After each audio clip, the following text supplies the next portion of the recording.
Is type 2 diabetes a reversible disease? We're told that this is a chronic and progressive disorder. That means that once you develop type 2 diabetes, you're going to have it for life. And there's nothing you can do about it. You're going to be on medications, you're going to be on insulin, and then you're going to develop the complications. Blindness, nerve damage, amputations, heart attacks, strokes, kidney damage, dialysis. The whole works. It's inevitable. But is it really? Imagine a world where type 2 diabetes is a simple, reversible disorder, where a simple dietary maneuver can reverse your diabetes in a matter of weeks. The American Diabetes Association, of course, disagrees. They say, right on their website, that it's a fact that for most people, type 2 diabetes is a progressive disease. So you might as well forget about it. Don't even try to get better. It's hopeless. They're telling you there's no hope. But we can look at certain examples and we can see that this is actually not true at all. Let me give you some of these examples. Bariatric surgery. Bariatric surgery is also called weight loss surgery or stomach stapling. What they do is they take your stomach and they cut it to the size of a walnut. So you really just can't eat. Because you're not eating, you're going to lose a lot of weight. But what happens to the diabetes? Well, let's look at this study here.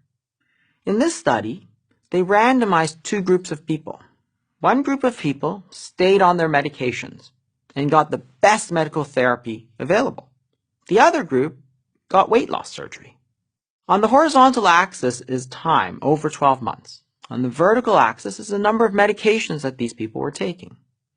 You can see that the number of medications that people took while doing the best medical therapy available really didn't change. They kept taking the same number of medications. They're really no better than they were when they started, than they were at the end. But look at the weight loss surgery group. Very quickly, within a matter of months, they're coming off all their medications. And it keeps going. By 12 months, many of these people are off of all their medications and their blood sugars are completely normal. That's amazing. Wasn't this a chronic and progressive disorder?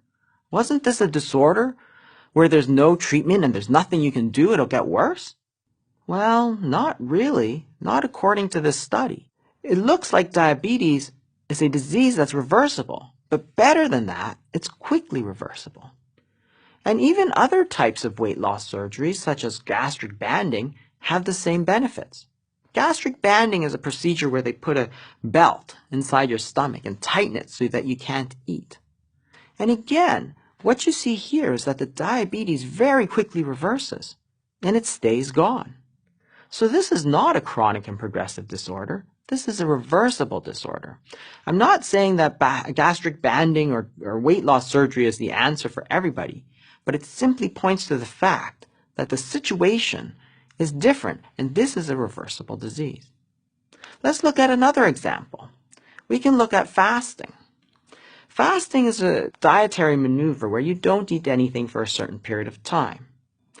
I had this patient here, Richard, who came to me for treatment of his diabetes. He had been diabetic for 10 years, he was taking about 70 units of insulin, and he was developing complications. He was getting eye disease, he was getting kidney disease. So we changed his diet, we put him on a low carbohydrate diet, and we gave him some simple tips, and we included some intermittent fasting in his regimen. Over a period of months, he lost about 50 pounds. And his diabetes got incredibly better. We took him off all of his insulin, took him off all of his medications, and his blood sugars are normal. Even 2 years out now, he's still on no medications, and his blood sugars are doing amazing. So, in fact, this is a reversible disease. Fasting seems to lead to a reversal of his diabetes. And this is not a new finding.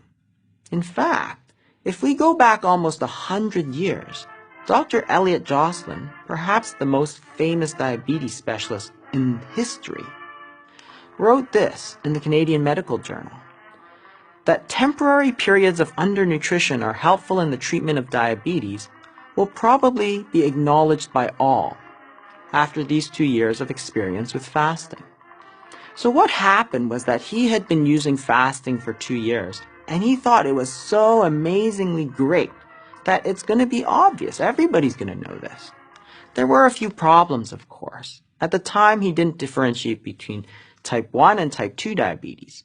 While it's very beneficial for type 2 diabetes, it really doesn't impact type 1 very much.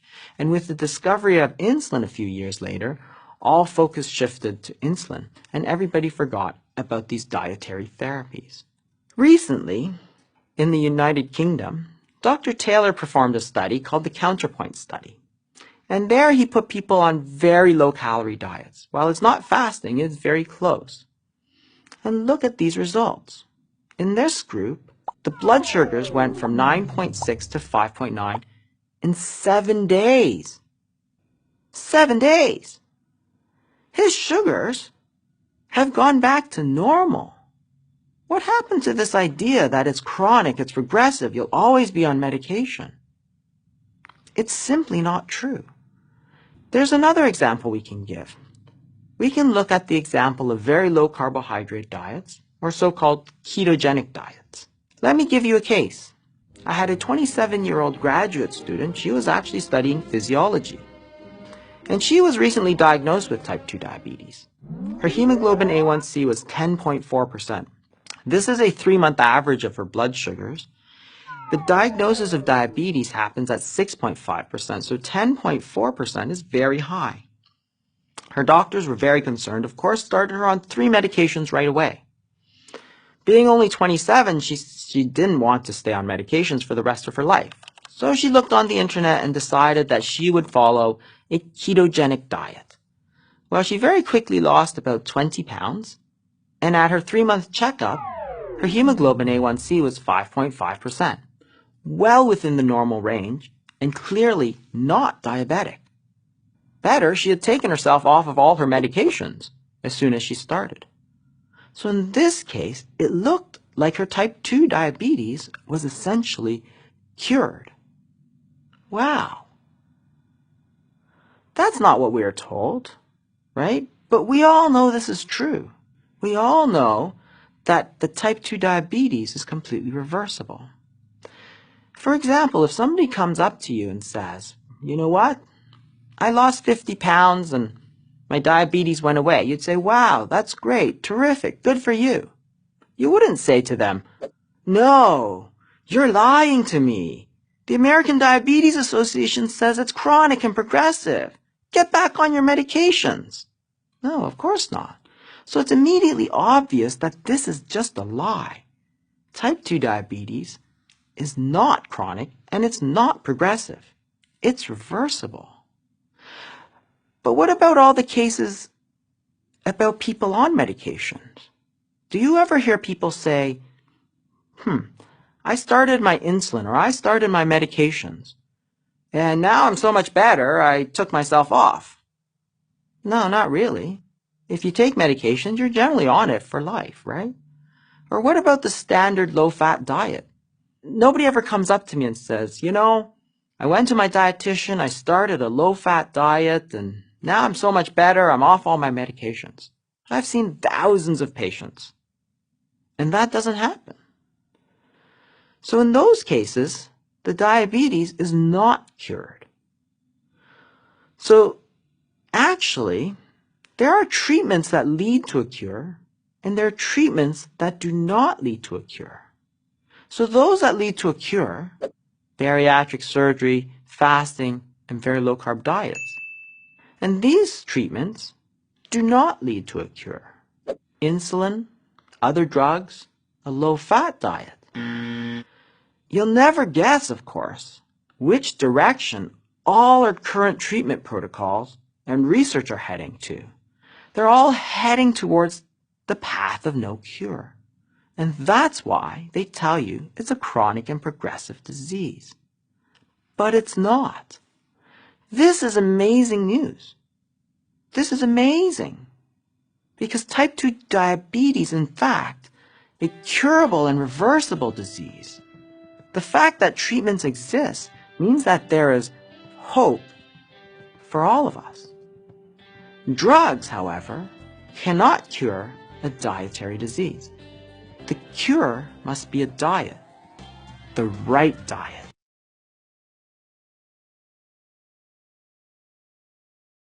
How can we burn fat? Well, that's what we all want to do.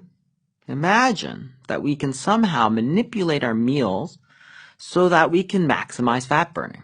How do we do this? Well, first of all, we have to understand what happens to our physiology when we eat. So when we eat food, the hormone insulin starts to rise. And insulin is a storage hormone. It stores some of this energy in our livers and in our fat cells. So sugar gets stored in the liver as glycogen, and fat gets stored as well. When we stop eating, the insulin levels start to fall, and what happens is that we start to bring this energy back out. So that when we're fasting, usually during sleeping, for instance, we don't have to constantly eat to feed ourselves because we're generating this energy from the fuel that we've stored away. And this is a normal situation. So you eat, energy gets stored. As you don't eat, the energy comes back out. Now, there are two main fuel sources for the body. The body can burn sugar, and the body can burn fat. And you have to understand that the body can switch from one to the other without any problems. This is a normal situation. Sugar is like the money in your wallet. It's easily available, but you can only store a certain limited amount. So you can take it in, you can take it out. It's very easy for the tissues to use. Fat, on the other hand, is like the money in your bank. There's an unlimited amount of storage, but it's not so easy to get to. You have to go to the teller. It's not immediately available to you like the money in your wallet. And this really explains partially why it's so hard to burn fat, because it's not that accessible to you. In fact, you can only get at it after you've burned through all the sugar, because your body is not going to bother of getting the energy from the fat when it has plenty of sugar. Let's look at what happens to the body when you start fasting. If you look at this graph, what it shows you is that where the body is getting its energy from. That's the oxidation rate on the left-hand side. So immediately when you stop eating, what you see is that the body is deriving most of its energy from carbohydrates. That's sugar. And the immediate part after fasting, you can see that most of the energy is still derived from sugar. But after about 24 hours or so, those stores start to run out. The glycogen, which is the stored sugar, is starting to run out. And as you stop getting energy from your sugar, then you can see the green line, which is the fat burning, starts to ramp up. What you see in essence is a switch here from burning sugar to burning fat.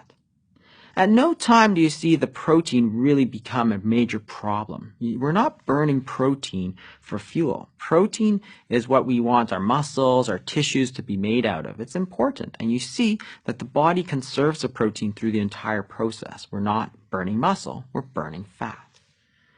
So what we're really talking about is how to switch over from burning sugar to burning fat. How do you do this? Well, a low carbohydrate, high fat diet is going to prevent the sugar from being stored in the first place. So if there's no sugar being stored, your body is naturally going to be able to go to the fat. But what happens if you have a lot of sugar stored already? Well, fasting is a great way to burn down all this sugar. Once you burn down all this sugar, then you can start burning fat. You want to start fasting? That's terrific. In this short video, I'll tell you everything you need to know to get started. It's terrifically simple. Almost everybody can benefit from fasting, but there are a few exceptions. It's not recommended for children, pregnant or breastfeeding women, those severely underweight or malnourished should not fast. If you're taking medications, especially if you're taking insulin or diabetic medications, you can still fast, but you need to make sure you clear it with your physician first. And that's it. Everybody else can get started right away. There's lots of different ways to fast, but here's the best way to get started. This is the 24-hour fasting period from dinner on day 1 to dinner on day 2. So after you finish your dinner, don't eat anything else, no snacks, just go to sleep. And start the next morning with a glass of cold water or a nice cup of hot coffee. And then go to work and pretend like nothing's happening. At lunchtime, you might get hungry, You gotta expect that, but it does get easier with time. You might want to get some green tea or coffee. By the time you finish it, the hunger will have passed. If colleagues ask you out to lunch, well, you can just tell them that you're working and you can join them tomorrow. Or you can join them for a coffee break. That's fine. Stay busy throughout the day and plan your fasting days for your busiest days at work. It really helps pass the time. When you get home, start preparing dinner and avoid the temptation to eat a little something first. At dinner, follow a low-carbohydrate, high-fat diet for maximum effect and add lots of natural fats. That's it. That's a 24-hour fast. It's so simple. How often should you do it? I recommend you do it twice a week. And make sure you join a fasting support group online. You've started on the path to a healthier future. Good luck.